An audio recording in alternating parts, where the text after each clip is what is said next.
Nga pala mga idol, isang nakakabilib na game winner ang nagawa ni Kyrie Irving ngayong araw matapos nitong maipasok ang left-handed floater kontra kay Nikola Jokic ng Denver Nuggets. Agad nga itong nagtrending sa social media at sinabing iba pa rin ang isang Uncle Drew. Natapos nga po ang laro ng Mavericks at Nuggets, 107-105 panalo ang team ni Luka Doncic. Simula nga po mga idol na maging out for the season si Ja Morant ngayong taon, marami nga po mga fans ang umasa na tatahimik na ang buong Western Conference sa trash talk since alam nga po ninyo na ito ang pinakamaingay na player dito matapos nitong sabihin last season na wala siyang problema sa West.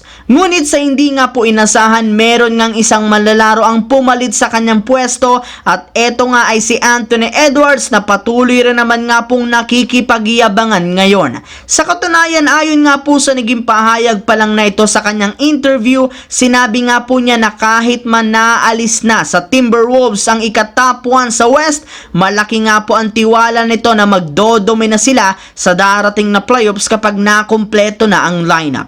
Hindi rin naman nga siya natatakot na makatapat ang ilang mga super team sa West, lalo pat alam nga po niya na kaya nilang patumbahin ang mga ito sa isang 7-game series. Yes mga idol, ganyan nga kataas ang confidence ngayon ni Anthony Edwards sa Minnesota Timberwolves, kaya di na nakapagtataka kung siya ang tinatawag ngayon bilang bagong Ja Morant. Samantala, alam naman nga po ninyo na napakahalaga para sa Lakers ang kanilang natitirang laro, gayong dito na nga nakasalalay kung makikipagsapalaran pa sila sa play-in tournament o diretso agad sa playoffs ng West. Ang problema, bago pa man magtapos ang regular season, hindi pa rin talaga tinatantanan ng problema sa pagtatamo na naman ng injury ni Anthony Davis matapos mamaga ang kanyang mata kontra sa Warriors. Kaya dahil dyan, naging sobrang undermanned at pilay ngayon ang lineup, lalo sa kanilang front court since si Jackson Hayes na lamang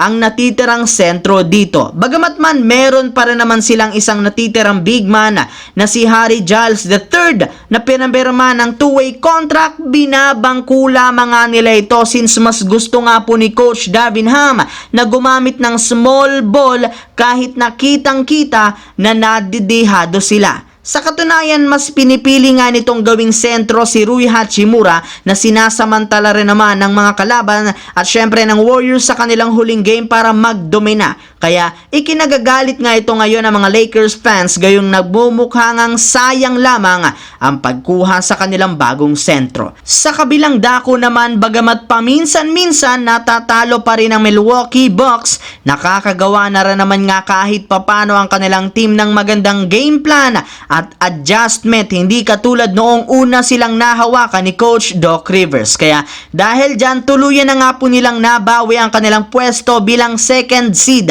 sa Eastern Conference. At isa nga sa mga rason ng pagiging successful nila sa mga nakalipas na laban ay ang mindset ng kanilang superstar na si Giannis Antetokounmpo. Ayon nga po sa naging pahayag nito sa media, ibinulgar nga po niya ng Milwaukee Bucks ang kupunan ni Damian Lillard. Yes mga idol, tuluyan na nga siya dito nagpaubaya since kung inyo ngang mapapansin, parati nga pong hawak ni Lillard ang bola sa mga crucial minutes. Kahit naman nga pong mangyari o maging resulta ng kanilang laro, kay Damian Lillard pa rin ipapagawa ang mga crucial shots ng kanilang laban since malaki ang kanyang tiwala sa galaw at shooting nito. At walang sino man sa kanilang kupunan ang makakapag-question nito, gayong isa rin naman nga itong superstar na marami nang napatunayan ng mga nagdaang taon. So yun lamang mga idol ang ating bagong video. Once again, this is your J-Zone TV. Huwag kalimutang mag-like at syempre mag-subscribe. Pindutin ang notification bell sa akin channel para lagi kayo maging updated sa mga nangyayari sa NBA. So yun lamang mga idol. Thanks for watching.